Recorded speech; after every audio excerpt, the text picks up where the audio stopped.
옛날 옛적 홀로 사는 나무꾼은 사냥꾼에게 쫓기던 사슴을 발견하고 불쌍한 마음에 숨겨주었습니다. 사슴은 은혜를 갚기 위해 나무꾼에게 선녀들이 목욕하는 연못과 날개옷의 비밀을 알려주었습니다. 나무꾼은 사슴이 알려준 대로 선녀들이 목욕하는 틈을 타 날개옷을 숨기고 하늘로 올라가지 못한 선녀를 아내로 맞이했습니다. 선녀는 처음엔 슬퍼했지만 나무꾼의 진심에 감동하여 아이 셋을 낳고 행복하게 살았답니다.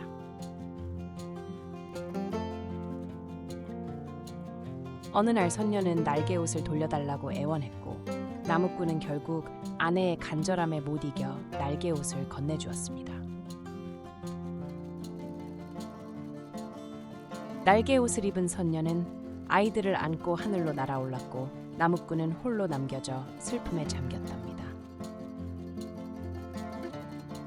나무꾼은 매일 연못가에 앉아 하늘을 바라보며 눈물을 흘렸고 그리움은 더욱 깊어졌답니다.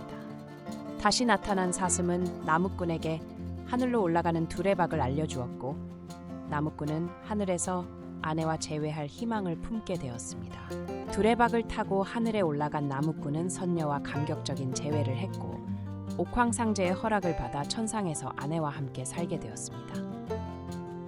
하지만 나무꾼은 지상에 홀로 남겨진 늙은 어머니가 걱정되어 선녀에게 천마를 빌려 잠시 지상에 다녀오겠다고 했습니다. 선녀는 절대 말에서 내리면 안 된다 경고했지만 나무꾼은 어머니가 끓여준 팥죽을 말 위에서 먹다가 실수로 말 등에 쏟고 말았답니다. 놀란 천마는 나무꾼을 땅에 떨어뜨리고 하늘로 날아가 버렸고 나무꾼은 다시는 하늘로 돌아갈 수 없게 되었습니다. 결국 나무꾼은 죽어 수탉이 되었고 지금도 매일 아침 지붕에 올라 하늘을 보며 아내를 그리워온다고 합니다.